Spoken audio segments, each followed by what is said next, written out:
YouTube channel. ഇന്നത്തെ ഒരു കിടുക്കാച്ച് video ആണ്. നമ്മുടെ യൂട്യൂബിൽ 3 മിനിറ്റ് ഷോർട്സ് വന്ന കാര്യം നിങ്ങളെല്ലാവരും അറിഞ്ഞല്ലോ അല്ലേ? അതിപ്പോഴും യൂസ് ചെയ്യാത്തതായിട്ട് ആരുണ്ട്? അപ്പോൾ ഇന്നത്തെ വീഡിയോ എന്ന് പറയുന്നത് നമ്മൾ 3 മിനിറ്റ് ഷോർട്ട് ഇട്ട് കഴിയുമ്പോൾ നമുക്ക് എന്തൊക്കെ ബെനിഫിറ്റ് കിട്ടുന്നുണ്ട്, നമ്മുടെ ഷോർട്സ് എന്തോരം വൈറലാകും, നമ്മുടെ ഷോർട്സ് എങ്ങനെയൊക്കെ റെക്കമെൻഡേഷനിലേക്ക് യൂട്യൂബ് കൊണ്ടുപോകും എന്നതിനെ ബേസ് ചെയ്തിട്ടാണ്. അതിന് മുമ്പ് നമ്മുടെ വീഡിയോ ആദ്യമായിട്ട് കാണുന്നവരാണെങ്കിൽ നമ്മുടെ വീഡിയോ ഇഷ്ടമാണെങ്കിൽ ലൈക്ക് ചെയ്യാനും സബ്സ്ക്രൈബ് ചെയ്യാനും ഷെയർ ചെയ്യാനും മറക്കരുത്. പിന്നെ സബ്സ്ക്രൈബ് ചെയ്തേക്കണം, ഇപ്പം തന്നെ സബ്സ്ക്രൈബ് ചെയ്തേക്കുക. തൊട്ടടുത്തുള്ള ബെൽ ബട്ടൺ കൂടി ക്ലിക്ക് ചെയ്യുകയാണെങ്കിൽ നമ്മുടെ എല്ലാ വീഡിയോസ് നോട്ടിഫിക്കേഷൻസ് ആയിട്ട് വരുന്നതായിരിക്കും. അപ്പോൾ നമുക്ക് നേരെ വീഡിയോയിലേക്ക് പോവാം.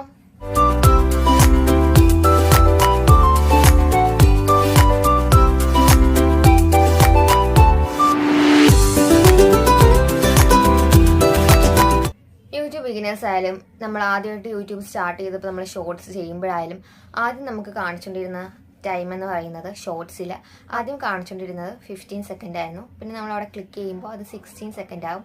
ഇപ്പോൾ അത് 3 മിനിറ്റ്സിലേക്ക് മാറിയിരിക്കുകയാണ്. ഈ 3 മിനിറ്റ്സ് വന്നപ്പോൾ ആരെങ്കിലും അത് എങ്ങനെയൊക്കെ ചെയ്യാം, അത് കൂടുതൽ ചെയ്ത് കഴിഞ്ഞാൽ നമുക്ക് എത്രത്തോളം എഫക്റ്റ് ഉണ്ടാകും എന്ന് ആരെങ്കിലും നോക്കിയായിരുന്നോ? ഇപ്പോൾ KL ബിജു ബ്രോനൊക്കെ എടുത്ത് നോക്കുകയാണെങ്കിലും അവർ ഈ അപ്ഡേഷൻ വന്നു കഴിഞ്ഞാൽ അവരുടെ വീഡിയോയുടെ ഡ്യൂറേഷൻ കുറച്ച് അധികമായിട്ടുണ്ട്. അത് നിങ്ങളെല്ലാവരും ശ്രദ്ധിച്ച് കാണുമല്ലോ അല്ലേ? അല്ല, അവർക്കറിയാം അതുകൊണ്ടുള്ള ബെനിഫിറ്റ് എന്താണെന്ന്. അതുകൊണ്ടാണ് അവർ ഓരോ അപ്ഡേഷൻ ആയാലും എന്ത് കാര്യമായാലും യൂട്യൂബിൽ വന്നു കഴിയുമ്പോൾ അവരത് കറക്റ്റായിട്ട് ഫോളോ ചെയ്യുന്നത്. അതുകൊണ്ടാണല്ലോ അവർക്ക് ഇത്രയും സബ്സ്ക്രൈബേഴ്സും മില്യൻസ് ഓഫ് വ്യൂസ് ഒക്കെ കിട്ടുന്നത്. അപ്പോൾ ഗൈസ്, നമ്മുടെ യൂട്യൂബ് ചേട്ടനായാലും അധികം അപ്ഡേഷൻസ് നമുക്ക് തരാറില്ല. ഒരുപാട് കാലം നമ്മൾ കാത്തിരുന്നിട്ടാണ് നമുക്ക് ഇതുപോലെ ഒരു അപ്ഡേഷൻ കിട്ടിയിരിക്കുന്നത്. ശരിക്കും പറഞ്ഞാൽ കണ്ടന്റ് ക്രിയേറ്റേഴ്സിനൊക്കെ ഒരുപാട് ഹെൽപ്ഫുൾ ആണ്. കാരണം അവർ കണ്ടന്റ് റിലേറ്റഡ് വീഡിയോ ഒരു ടോപ്പിക്കായിട്ട് എടുത്ത് ആക്ട് ചെയ്ത് എഡിറ്റ് ചെയ്താലും അതൊരു 1 മിനിറ്റ്, അതായത് കൂടുതലും ഷോർട്സ് ചെയ്യുന്നവരായിരിക്കുമല്ലോ ഈ കണ്ടന്റ് ക്രിയേറ്റേഴ്സ് ആയിട്ട് വൈറലായി 1 മില്യൺ സബ്സ്ക്രൈബേഴ്സ് ഒക്കെ ആയിട്ട് അവരിങ്ങനെ കുതിച്ചു കയറുന്നത്. അപ്പോൾ അവർക്കെന്ന് പറയുമ്പോൾ അവർ കാണിക്കേണ്ട സബ്ജക്റ്റ് 1 മിനിറ്റിന് താഴെ അവർക്ക് കൊണ്ടുവരാൻ പറ്റത്തുള്ളൂ. പക്ഷേ ഇപ്പോഴെന്ന് പറയുമ്പോൾ നമുക്ക് 3 മിനിറ്റ് ഡ്യൂറേഷൻ ടൈം തരുന്നുണ്ട്. അപ്പോൾ അവരെ സംബന്ധിച്ചായാലും ഇനി വീഡിയോ ചെയ്യുന്നവരെ സംബന്ധിച്ചായാലും അതൊരു ഹെൽപ്ഫുൾ ആയിരിക്കും. പിന്നെ ഒരു കാര്യം എന്ന് പറയുന്നത്, നമ്മുടെ അപ്ഡേഷനിൽ നമ്മൾ മ്യൂസിക് എടുക്കുമല്ലോ, മ്യൂസിക് എടുക്കുന്ന സിറ്റുവേഷനിൽ ഇപ്പോഴും 1 മിനിറ്റ് തന്നെയാണ് മ്യൂസിക് എല്ലാം കിടക്കുന്നത്. അവിടെ ഒരു പോരായ്മയായിട്ട് എനിക്ക് തോന്നി കേട്ടോ. കാരണം നമ്മൾ മ്യൂസിക് നമ്മൾ 3 മിനിറ്റ് നേരത്തെ ഷോർട്സ് അവിടെ അപ്ലോഡ് ചെയ്യാൻ നോക്കിയാലും മ്യൂസിക് എടുക്കുമ്പോൾ 1 മിനിറ്റ് നേരത്തെ മ്യൂസിക് നമുക്ക് അവിടെ കാണാൻ സാധിക്കത്തുള്ളൂ. വീണ്ടും 2 മിനിറ്റ് എക്സ്ട്രാ ആണ്.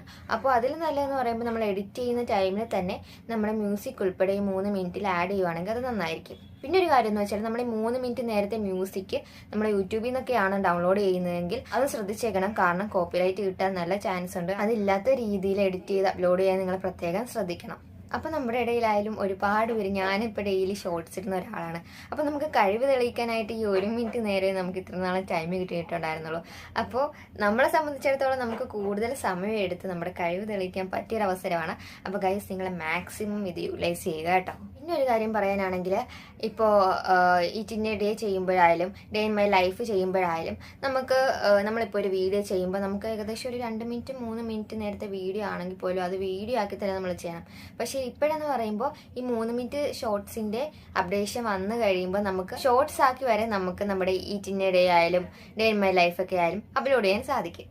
അടുത്ത കാര്യം എന്ന് പറയുമ്പോൾ, നമ്മൾ ഈ 3 മിനിറ്റ് ഷോർട്സ് അപ്ലോഡ് ചെയ്യുമ്പോൾ നല്ല കണ്ടന്റ് റിലേറ്റഡ് സ്റ്റോറി അപ്ഡേറ്റ് ചെയ്യാൻ നോക്കുക കേട്ടോ. കാരണം നമ്മൾ 3 മിനിറ്റ് ഡ്യൂറേഷൻ നോക്കിയിട്ട് നമ്മളിപ്പോൾ എന്തെങ്കിലും ഒരു കാര്യം ഇട്ട് കഴിഞ്ഞാൽ അത് ഒരു പകുതി മുക്കാലെങ്കിലും ആൾക്കാർ കാണുമെങ്കിൽ മാത്രമേ നമുക്ക് ബെനിഫിറ്റ് ഉള്ളൂ. അപ്പോൾ നിങ്ങൾ അതൊന്ന് ശ്രദ്ധിച്ചേക്കണം കേട്ടോ. അപ്പോൾ 3 മിനിറ്റ് ഷോർട്സിൻ്റെ ബെനിഫിറ്റ്സും യൂസേഴ്സും അതുകൊണ്ടുള്ള സൈഡ് എഫക്ട്സും ഒക്കെയാണ് ഞാൻ ഇന്നത്തെ നമ്മുടെ വീഡിയോയിൽ ഉൾപ്പെടുത്തിയിരിക്കുന്നത്. നമ്മുടെ വീഡിയോ എല്ലാവർക്കും മനസ്സിലായി കാണുമെന്ന് വിചാരിക്കുന്നു. നമ്മുടെ വീഡിയോ ഇഷ്ടമായെങ്കിൽ ലൈക്ക് ചെയ്യണം, ഷെയർ ചെയ്യണം, കമൻറ്റ് ചെയ്യണം, സബ്സ്ക്രൈബ് ചെയ്യണം. Okay, by.